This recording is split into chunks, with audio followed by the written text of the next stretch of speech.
Oh, well, this is different. Very, very different.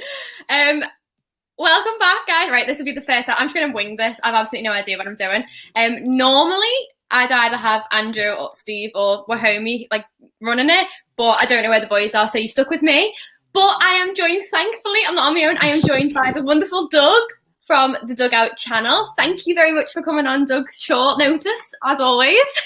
Absolute pleasure, and there will be no slander this evening. No, definitely not. So tonight we have decided to focus an entire segment on the wonderful Gini Wijnaldum and an appreciation of what a fantastic player he's been for us. So as Doug just said, I will not tolerate any Gini slander tonight whatsoever. I will cut somebody for it. But, this feels so weird. This feels so bizarre. Right, okay, let's just get straight into it then. So, Doug, Gini signed for us 2016 for 25 million. Were you expecting Gini signing? Were you happy with it? What did you think, feel, anything? I was a bit sceptical, to be honest. I remember that he did very well at Newcastle. I thought he was a very, very good midfielder. I remember the 4 goals he scored against Norwich, and that immediately got me thinking, yeah, this is a player that we need to sign. But yeah, 25 million for a championship player. I was skeptical at the time, but actually, when you think about it, it has actually been money well spent. Yeah, definitely. I think 25 million back. I say back then, like it was so long ago, but it feels like forever ago. I think when you think of 25 million then for a player that was from the Championship, it seemed like it was going to be a very bad signing. I think you'd be very hard pressed to find any fan who didn't turn around and think, "Oh my God, what are you doing?" But I think when you watch in retrospect Gini's time at Newcastle and you watch his time when he first came to Liverpool, he was really good and talented, and that's the Gini that we all fell in love with. But then obviously we have his debut when he went ahead and scored. Did he score in that first goal game? No, he got an assist, didn't he? Yeah. The 3-4, yeah, against Arsenal. I have to think then. I was like, what game was it? Yeah. So Gini's debut versus Arsenal. We know that Liverpool love a good goal against Arsenal, several goals to be exact.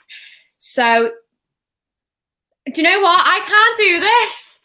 I hate it. You know what? Stop this. Let's just forget the agenda. I don't run with it. Let's just talk about Gini when Gini signed. We know when he signed, he was brilliant. Absolutely loved him. What did you think of him those first few games? Well, that Arsenal game that you were mentioning, he was one of the stars of the show. Actually, I thought he bossed the midfield. I actually remember him.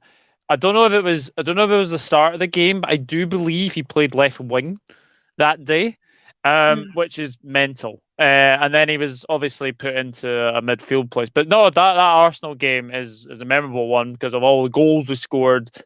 Mane's jump on Klopp's back as well. Gini was a fantastic player in his first couple of games, and yeah, you look at the goal against Watford. Yes, it was a tap in, but he's there in the right place at the right time, and I just think that's something he was been lacking has been goals for him, because I think he should have probably scored a lot more goals since he's been here. Yeah, I think, but when you look at when Gini first started for us, the role he played when he began and the role he played when he ended were very different roles. And I know a lot of people have always said, well, when you watch him for the Netherlands, he's more forward progressive, he scores a lot more goals, he assists a lot more, but that wasn't the role we had him playing in. And when Klopp changed the system around 16, 17, you saw Gini shift back in. That's where his goals started to dry up. But for me, my biggest thing for Gini wasn't about him having all these goals and assists. It was the ball where he did. And I always talk about his retention, his skills, and his ability to read the game and make a pass. I love Gini for it. He was very rarely dispossessed. I think a lot of people put a lot of emphasis on his early start at Liverpool where he scored goals. I would have liked to have scored more, but I think the goals that he had scored for us have been massively important. He's come in at the right time for us many, many a times. I think if you look at his debut goal as well, when he first signed for us, it was a rebound off the box, off the keeper, just on the very edge of the keeper's box off Sturridge. That's what Gini does. And that's what Gini always did. He was always in the right place at the right time for me. And I know I love him, and I know I will always sing his highest praises. But were you always impressed with Gini, or did it take a while for you? Because you said at first you were hesitant about Gini. Yeah, I was hesitant. I was hesitant to begin with, but as you saw him grow into the the midfield role, I think you saw how important he has been to our midfield. And whoever would have said that he would have been one of our main, midfielders, and he's hardly been injured. Hardly Yeah. been injured since he's been at the club. He's been so consistent. He's like a robot. He's always fit, always consistent, always in the team. And I think that's something that Klopp has always wanted, is hard-working midfielders, and I think Gini has epitomised that as a Liverpool player. Yeah, 100%. Question for you, Dave: who replaces Gini? Oh, well, it looks like Bissouma's going to Arsenal.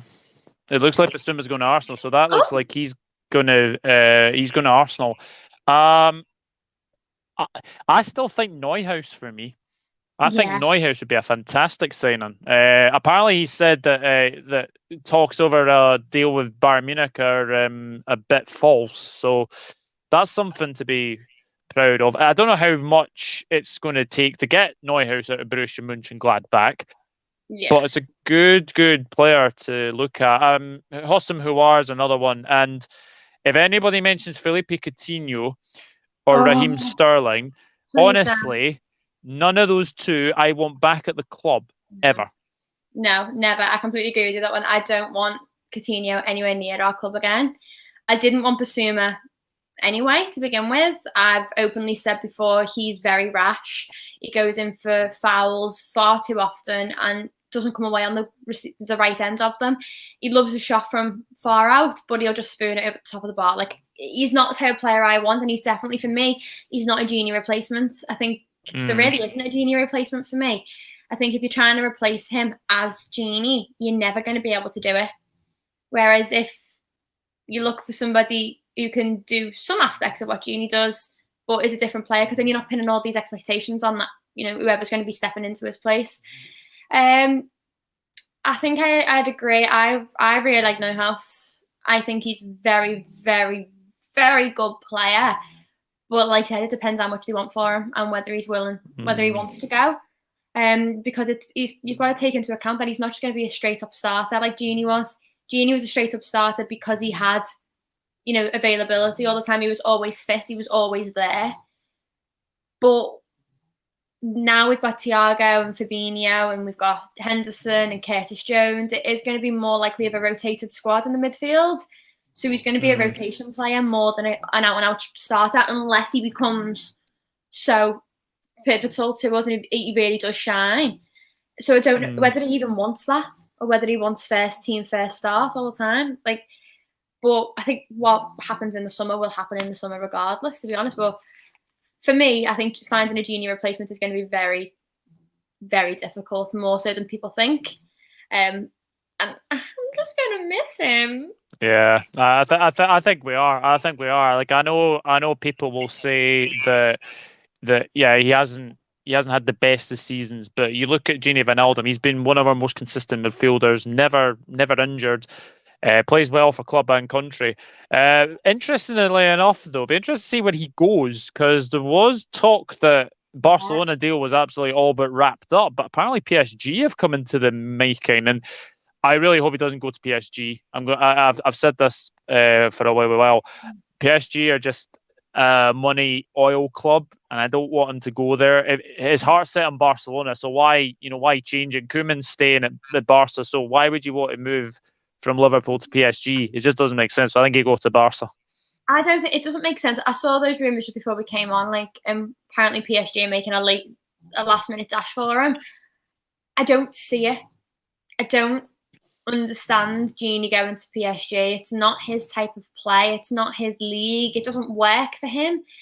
I don't know whether this is part of me is thinking this is like a tactical thing, because he's going on a free. He is going to be easier to get. So Barcelona now know that now he's on a free. They haven't got to contend with agents' fees, club fees, etc., transfer market. They've just got to go for the agent fees and what Gini agrees on a contract. For me, it wouldn't surprise me if this was just clever marketing to try and drive the price up for Barcelona a little bit, because Possibly. we know that Koeman really wants Gini. He works in the Netherlands. We know he loves him. He's the reason he wants to go to Barcelona to begin with.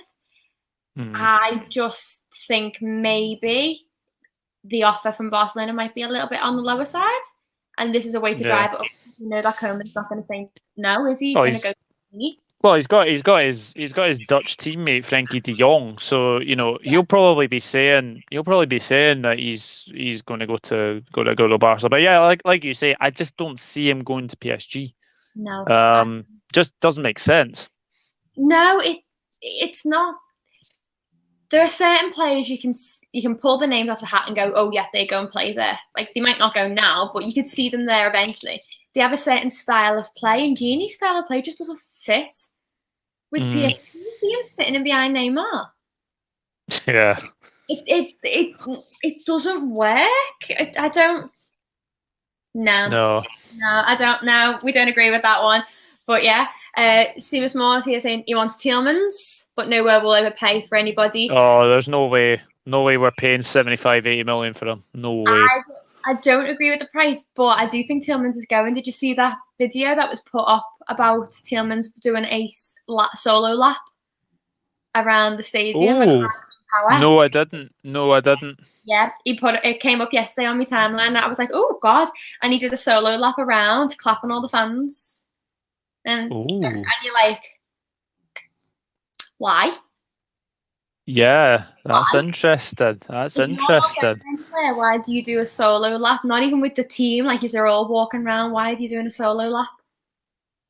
What's going on there? So I don't know whether we're in for Tielemans. I mean, it could be another Mickey Edwards masterclass. It could be, we pay 15 million up front and we pay the rest in installments. We drive the price down. There might be a clause in there. You don't really know. But it just seems a little bit suspect that Tielemans isn't linked with anybody else. Not that I know.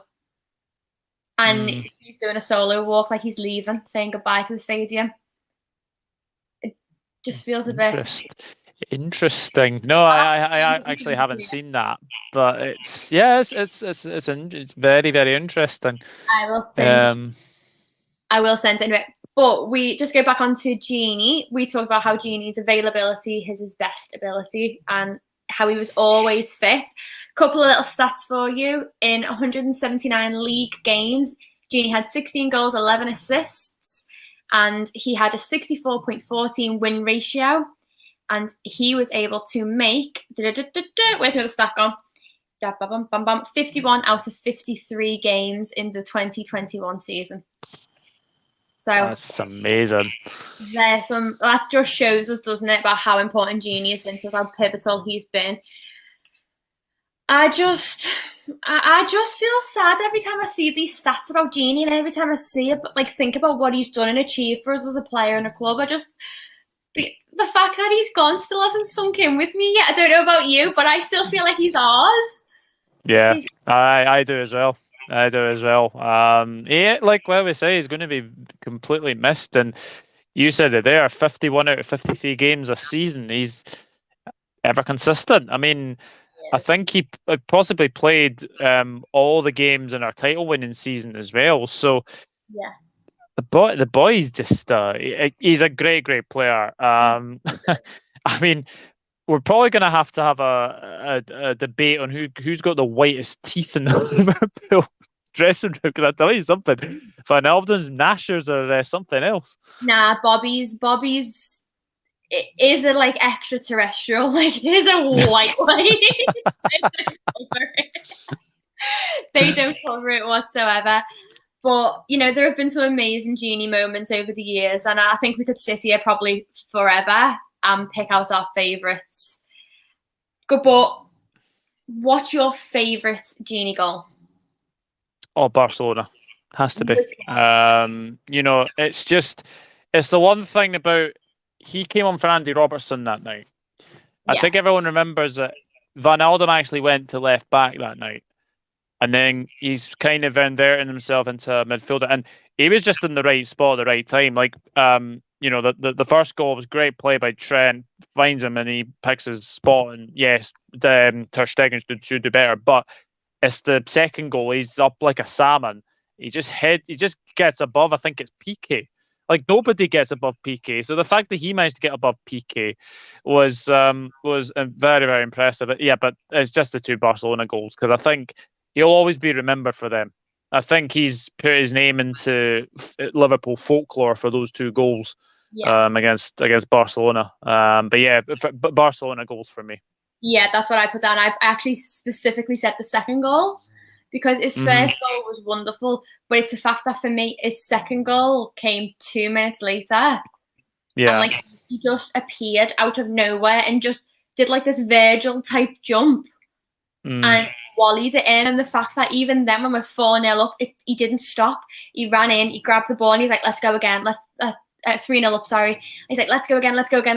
Like, he didn't even think for a second that they were comfortable. Like, he didn't even stop to celebrate. It was just straight back into it. And when that third goal went in, it's the moment I believe we were going to do it.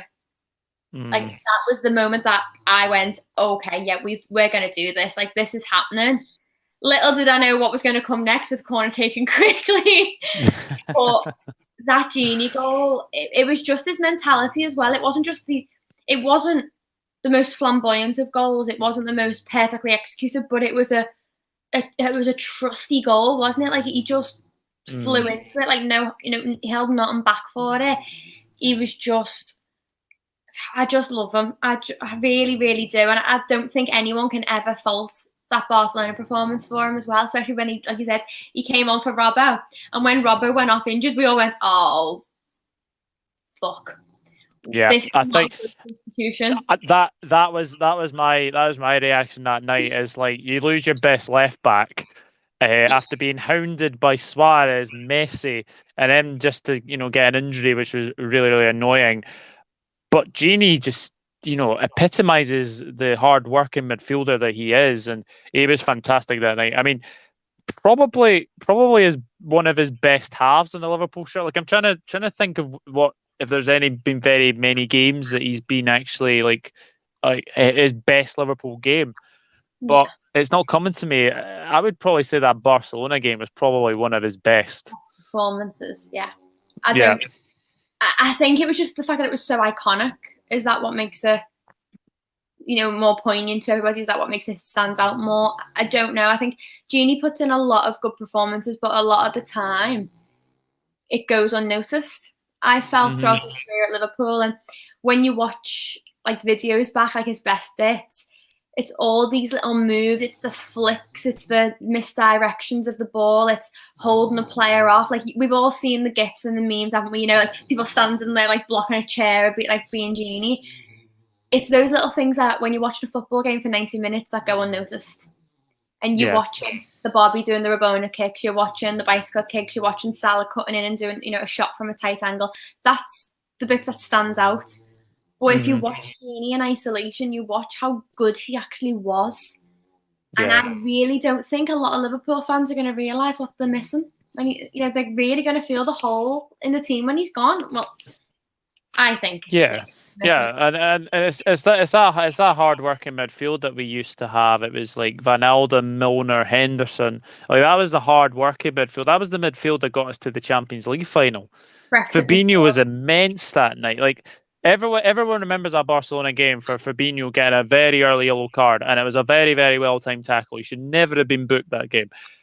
And to just put in a performance like that, he was fantastic that night. So yeah, Fabinho, Wijnaldum, they were immense. I think everyone was immense, and the Salah t-shirt at the end, never give up. Obviously I've not got that t-shirt, but I would love that t-shirt because I just think it's just everything that happened that night that you just never say never with Liverpool Football Club, And like Ousmane Dembele will be remembered for the fact that he should have made it 4, but nobody saw us coming back that night. I think everyone had written us off, and Wijnaldum just comes onto the pitch and scores 2 very good goals, and I didn't think he was as good heading the ball as he was, hitting it. But my goodness me, proved us wrong that night. Definitely did. And do you know what? When you look back at Gini's goals, like the 19 goals he scored in the Premier League for us, when you look at them quite a lot of them were headers, which I was surprised by when I look back, and I was like, oh, like I never really thought of Gini as like the heading type player. And then you watch and you go, actually, he was always jumping for it. And just to come away from the Premier League and go Champions League and go back to the Premier League. Cup Council, for me, it's without a doubt one of those goals against Barca, but I'll always go back to the goal against Middlesbrough because that was the start of all the good memories we've had since. Yes, the 2017 100% nil win. I didn't even realise that Gini played on the right that day. No, I didn't either. I didn't until I was literally. I'll hold my hands up and say I had to go and remind myself about these matches because I was saying to Doug before we came on, like my memory bank has like a 2-year slot for football. So like I remember everything within the last 2 years or as much as I can. Anything before that, I kind of like wipe it out and then I have to go. I go, oh yeah, I remember that. So I had to go and rewatch the Middlesbrough game, and when I watched it, he was on the right hand side. Mm-hmm. Now, as long as I can remember, Gini's always played on the left. Yeah, and he was on the right, and he was right behind Sturridge, Lallana, and Bobby, and Bobby was playing on the left. And I remember thinking, oh my God, Gini on the right. Like, I can't ever imagine a recent game where Gini has played on the right for us. Like, that was very different. But yeah, go on, Doug. Tell me, Middlesbrough 3-0. What were your thoughts? Well, funnily enough, I actually missed this game. Now, the reason was I actually did a sponsored walk with Rebecca that day. I actually did a sponsored walk for Scottish Autism, and I think we raised something around it was £393, which is fantastic for Scottish Autism. So I actually missed this game. So what I actually did was I actually put the radio on, and I actually heard that we scored in the 45th minute, and that Gini goal was so important because, as you say, as Connor says, that was the goal that kind of started the success after that. Yes, I know 2017, 2018 was a heartbreak moment, but and he even scored against Roma that season as well. But as you say, he has had so many important goals for us. It's incredible. But I think when you look at it, in 15-16 season, we placed 8th. That was our first year with Klopp. We placed 8th that season. The following season, 16-17, we actually went up to 4th on 76 points. And for me, it was the signings like Mane and the signings like Gini Wijnaldum that helped to do that. And from there, I went through our Premier League records from then, and we went 8th, 4th, 4th, 2nd, 1st, 3rd. Like, that says it all for me, because to go from not even getting Europa, we just jumped straight into Champions League from there. Like, that's not a normal progression. Normal progression is you kind of go, we haven't got anything, let's go for Europa, then try and work on Champions League. That's the way it works. But we skipped that. And for me, it was the importance of those players like Gini Wijnaldum. And the game in Middlesbrough, it was just, if you watch the first 5 minutes of it, Milner's on the left and he belts a banging crossing, and Gini nearly gets on the end of it and heads it in. And just going back to what we were saying before about Gini, like, you don't think he was a heading type player.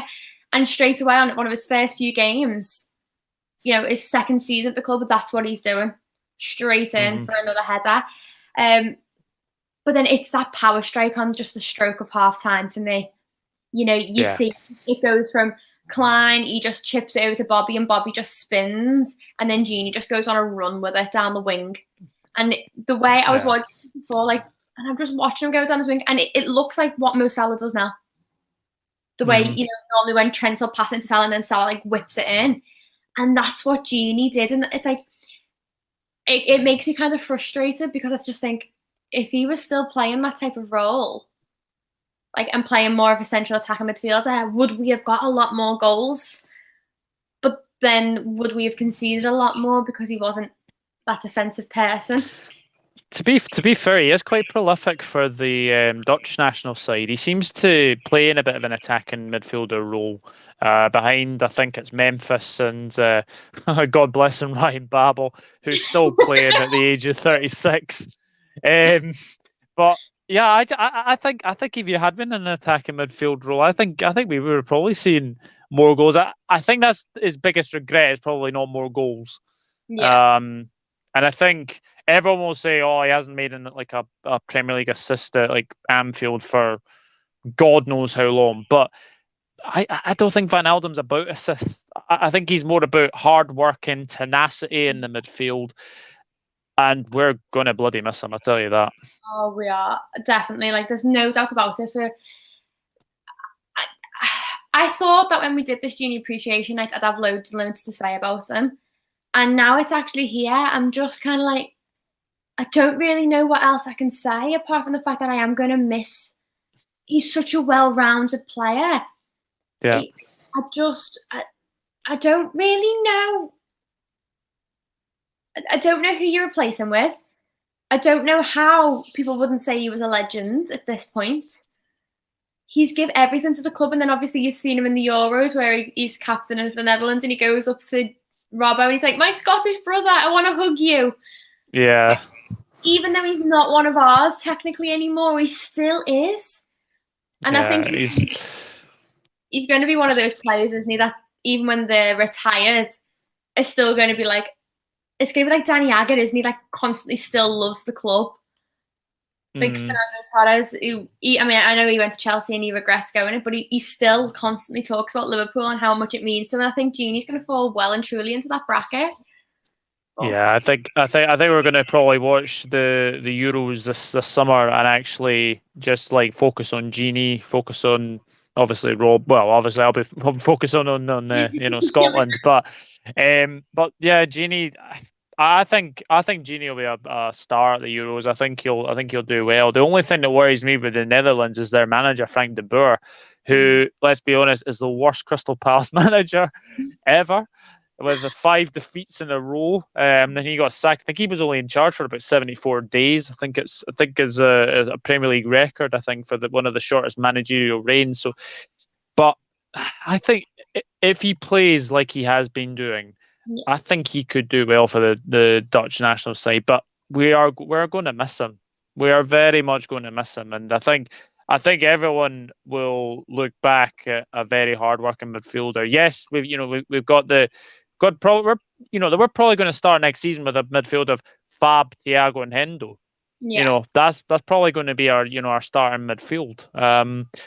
But it's going to be weird not seeing Gini Wijnaldum's name in the Liverpool team sheet. Yeah. I don't even want to think about it, I really don't. And No.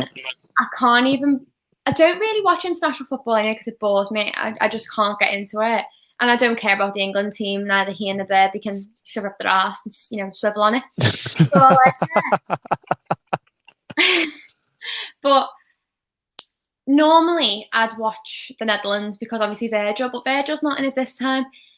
And I just can't bring myself to watch Gini play now when he's not ours. And I don't even if he goes to Barcelona.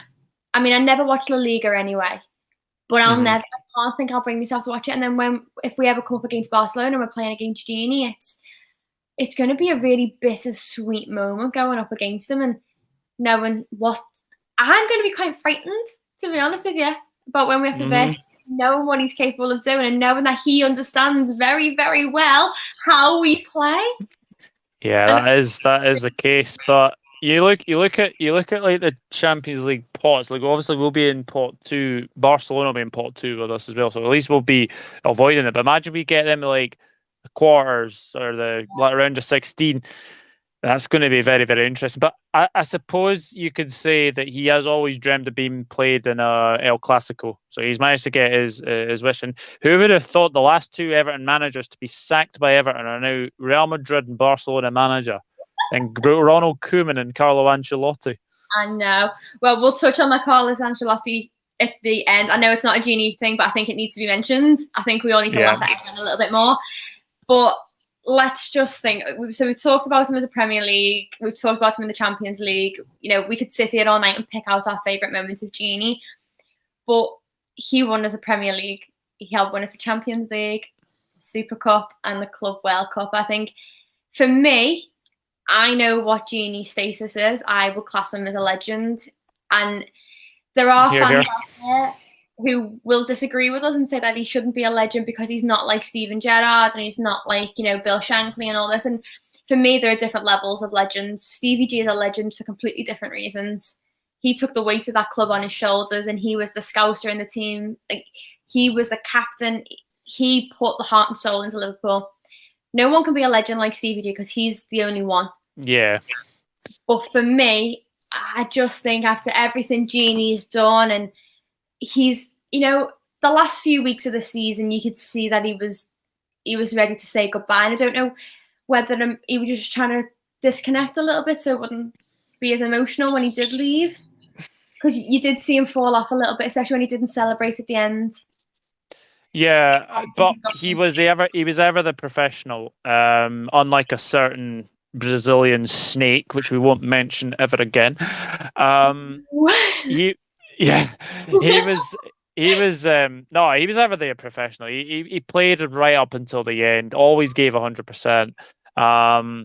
But yeah, I just think legends. Yeah, I would call Gini a legend because of what he's achieved with Liverpool. He's won nearly everything. Like, I think only the League Cup and the FA Cup was what he hasn't won with Liverpool. So he's obviously won everything he wanted to win: Premier League, Champions League, European Super Cup, World Club Cup, as well. So give him his due. He's won everything that he can at Liverpool. And one of the most important goals actually in that title winning season was actually that goal against Sheffield United that you obviously forgot. Yeah, it's that goal that. I really don't remember it. I'm trying, but I don't know what I can't. It was the ball breaks to him on the edge of the box, and he actually hits a shot, and Dean Henderson goes down. Yeah, Dean Henderson's a closet Liverpool fan, for everyone wants to know, because he was very, very nice in giving us the win at Old Trafford earlier in the season, and he managed to let a Gini Wijnaldum shot slip through his fingers. So yeah, closet Liverpool fans. But yeah, that goal was so important because that draw if we had drawn against Sheffield United, we had so many 1-0 wins in that season to win the title. I think we had a lot of 2-1s as well. We seem to have a lot of them as well. But yeah, that Sheffield United goal is so important. And I don't remember it. You know what? I'm going to have to try and find it because I don't actually. I think that season was just a blur for me. Like, yeah. No, it was a blur. It was just so exciting that I've just like conglomerated it all into one big ball of excitement, and I've forgotten a very important part. Bizarre. But anyway, but do you know what? Gini, let's just go off the pitch as well. Like, he was a big personality in that dressing room. Like, we know that Lovren was, and when Lovren went, we've seen that Mo Salah's struggled a little bit, I think, because he's not had his best friends in there. We all know who Gini's best friend was in that dressing room. I think he's going to be really missed in that dressing room, more so than. Oh yeah, I think definitely. Definitely. He is a character. He is a character. He always talks about what he's like listening to. Always tweets about his playlist. Always Instagrams as well. He's going to be missed. His little playlist. Oh, his little playlist. It's great. But it was like the fact that he was so involved with the fans as well. Like, obviously, you've just said there that he put out his playlists every week, but he constantly asked the fans for what their favourite, getting amped songs were, and he was always engaging with them on social media as well. Like, he really immersed himself into the life of the club, and you watch like these inside Anfields as well, and you see the relationships he had with those boys. And I think I just want to ask you, what's your favourite Gini moment that's not football match related? Wow. I know what mine is, and as soon as I saw that question, like, what's your favourite Gini moment, I knew straight away which one I wanted. And while I let you think, I picked the Champions League parade tour bus where he drops his phone. And he drops it off the side of the bus, and a fan brings it back up to him, and he turns it on and he goes, "It's still working!" Big smile. Or when he buys Sadio Mane a phone, because Mane doesn't have a phone. Yeah. He goes and buys him one and gives him an iPhone, and it's just like, he was so happy and that big smile all the time. But I think when it's just when he drops his phone, he's filming, and then it just drops, and he just goes, "It's still working!" I just love it. It just makes me smile every time. And I think that clip got circulated around for so long after the Champions League parade, like so long. But yeah, have you got one? I honestly, oh gosh, it would probably be that one, because if you like, you look at. No. I'm not copying you. I'm not copying you at all. But it's just like, I actually remember watching the DVD version of that when we won number 6, and I always get the season reviews DVDs. And the one thing about that tour bus thing is that you see Klopp almost falls off the bus. Gini drops his phone. It's just the togetherness of the squad, and I just think not having Gini in there is going to be. Look, he's settled. He really settled in very well. His family was taken to Liverpool almost immediately, and it's not bad by someone coming from Holland, because I can't for the life of me. Was it PSV Eindhoven he used to play for? I can't remember who he played for in the Dutch league before he came to England. But he just settled into the Premier League so quickly, and like, my first memory was the 4 goals against Norwich. That's when, and I actually scored twice against us as well, if you remember. I think it was actually, it was a skirt lone goal, and he's actually scored one of them. But I remember him scoring for I think a lot of goals for Newcastle, and that was one of my first memories. But yeah, it'd have to be that tour bus. One I couldn't go to because obviously I was working, sadly. But so I did. I went. I stood there and screamed the entire time. It was brilliant. But yeah, you're right. It was PSV. He came from PSV. Yeah. Newcastle, and then to us. He's just a big personality, and for me, you can see the togetherness he has with Virgil in particular. He was his captain. They were friends, from the Netherlands team, the Dutch national league team, and you watch them, like, they've constantly celebrated together on the pitch. They stand together at the end of matches together. That they are so close, and I feel like Virgil's really going to feel more so than most other players. I think maybe Virgil will be the one to feel his absence the most. They were like night and day, weren't they? They were just always together doing something. And I think another brilliant Gini moment, I don't know if you ever saw it, was the Connect 4 Christmas between Gini and Virgil.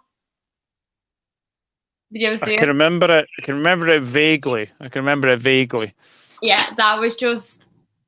Because obviously normally you see Virgil playing a lot of games with Gomez and having a laugh with the centre-backs. But they did this one at Christmas, and they sat there with the Christmas hats on playing Connect 4. To get your coin in, you had to answer a question. And it was just the banter between the two of them. And you just saw how happy Gini was with everything. Like, it wasn't just an act. He was constantly just this happy person. He was happy to be in Liverpool, happy to play for the club. And it was just... I don't know. I feel like I just keep saying it, and I just love him. I just miss him already. He hasn't even officially gone yet, and I just miss him. But yeah, last one then, and then we will wrap up, because otherwise I think I'll just sit here and start crying and be like, I miss Gini. Gini obviously wasn't a player that celebrated very much. He wasn't like our Bobby who does his kicks, and he wasn't like Mane who copies his kicks. But he did have the occasional celebration. And what was your favourite one? I would say Wolves this season. It's when the fans were back in the stadium. I think he got the feeling of actually, having fans back in there. It was the goal against Wolves. I think the way he just turned, inside and out and curled into the top corner. And then, obviously he celebrated really, really well. It's just he's celebrating with the fans. I think he kind of missed that, and seeing them in the Kop, that was my favorite celebration from him. Mine, I had to pick. I couldn't pick between two, and you probably guess which one of them was my top favorite.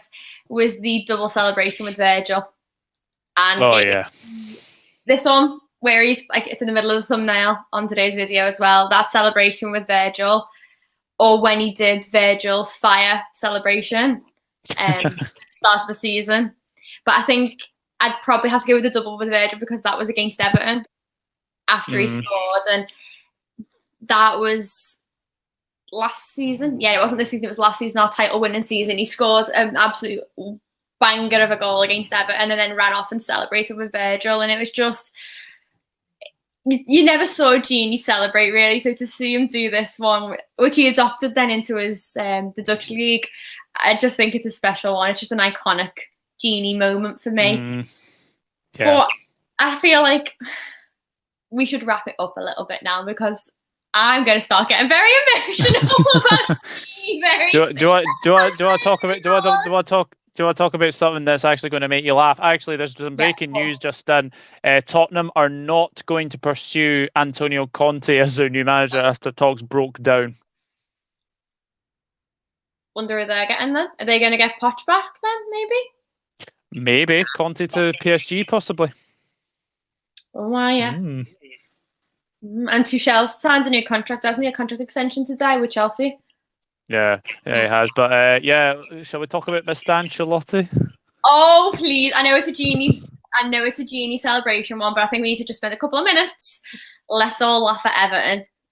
It's even funnier by the fact that he literally came out a couple of weeks ago and was like, I'm not leaving Everton. Like, I know they need, time. Like, we need to push for this and do this. I'm not going nowhere. I'm happy. And then the minute that fucking Real Madrid come and knocking on his door, he's like, goodbye. Like, and terminated. I am absolutely howling at it. Like, someone put up, it was like his CV, like Ancelotti's CV, and then it just says, for the past year, it just says, what did they put down it? Furloughed. Furloughed, that's it. That's the word. I couldn't think of the word. Just furloughed, and then Real Madrid, and I was howling. Like, not even Ancelotti wants to stay there any longer. Like, well, let's be honest. He did a fantastic job getting them to 12th to 10th. Yeah, that's great. That's great. Yes, you've won at Anfield, but you've managed to give Everton from 12th to 10th. But it kind of asks the question, like, James Rodriguez only went to Everton for Carlo Ancelotti. So you wonder if he's going to stay around. Apparently, according to someone on Twitter, apparently Richarlison signs for Real Madrid on FIFA career mode every single time you play it or something. So could he go? I think Everton are in for a long, long summer. I don't know. I don't even know who they're going to sign as like the new manager, to be honest with you. And honestly, I think it's going to be hilarious to just watch them go down even further. Well, I can tell you who it's not going to be. Steven Gerrard. Whoever decided to make that rumour is stupid, and it will not be Rafa Benitez. Oh, I don't think Rafa would ever do that. No. I don't think anyone who's played for Liverpool or managed Liverpool, and especially Rafa, having won Champions League with us in 2005, I don't think he'd ever do that. That would just completely unpick all of his history with us. Yeah. Nuno seems to be favourite. I think Nuno, the ex-Wolves boss, he seems to be favourite.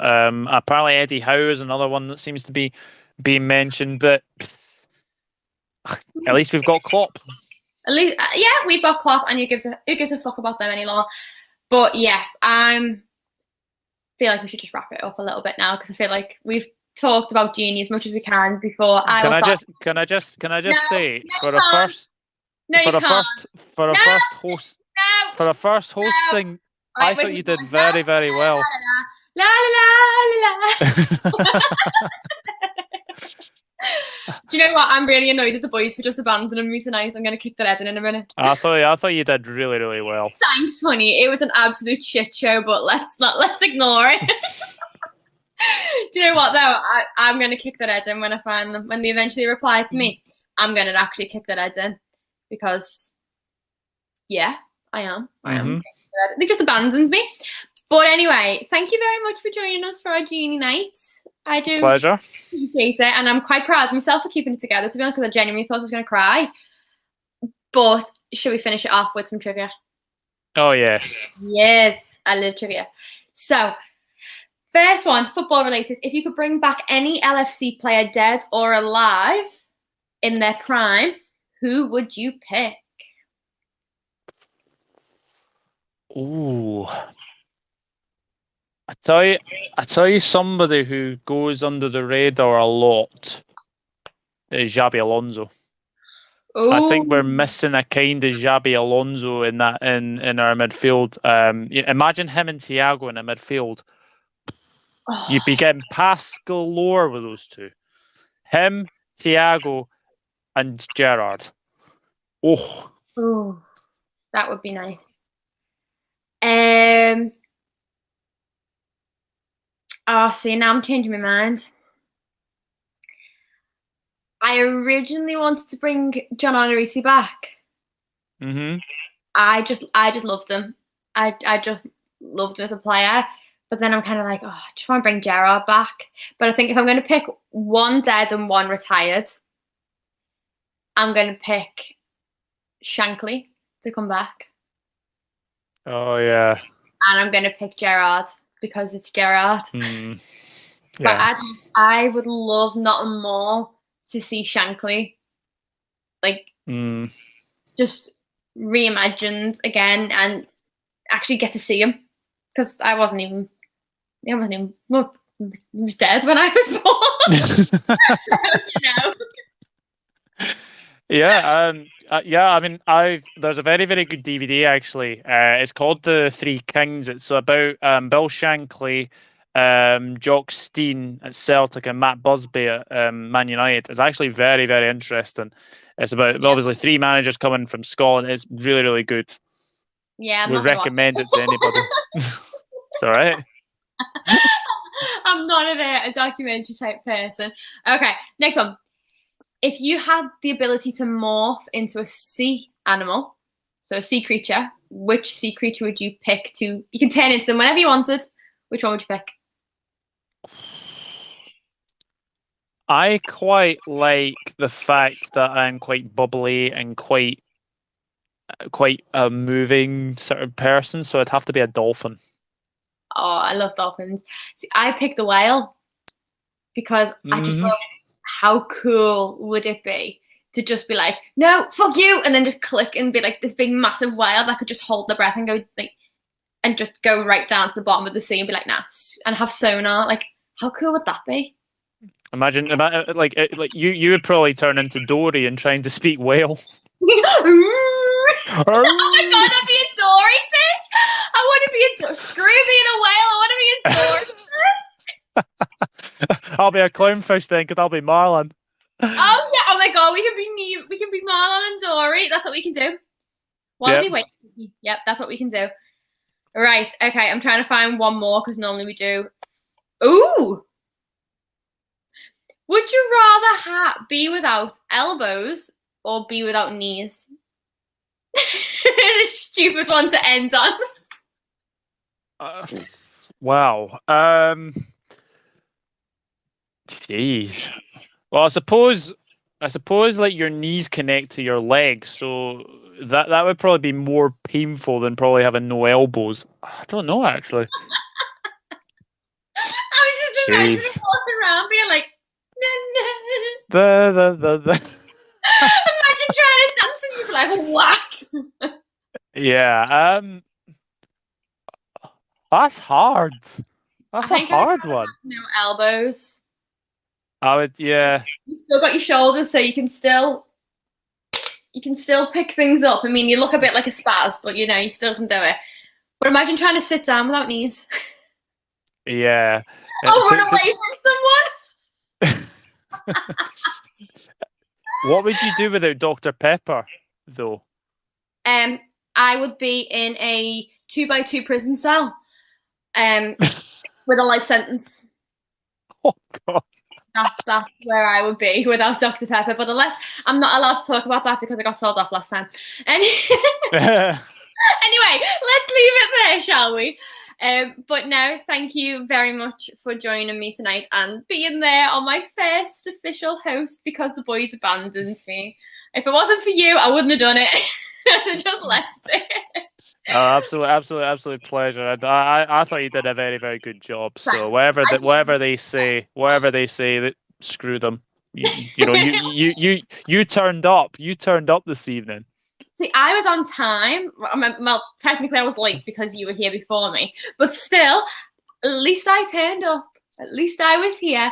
But thank you very much for being my support system today. But if you haven't, guys, thank you to everybody in the comments. If you haven't already, please go and like and subscribe. We are trying really hard to get to 500 subscribers, hopefully by the start of next season. And if you haven't already, please go and follow my lovely Doug. And Doug, where can everyone find you? Yeah, you can find me on the Dugout Football channel. You can find my Twitter right. Actually, I always wonder what way it is. Well, it is. That's my Twitter handle, and you can find me on Instagram at Douglas.Horn, and you can find me on Facebook, Douglas James Horn. But absolute pleasure to join you this evening, and it's been a pleasure. It's been fabulous. But thank you very much to everyone in the chat as well for not absolutely railroading me for this. Well, I will railroad the boys later. But until then, we will see you on the next stream. So, bye. Bye.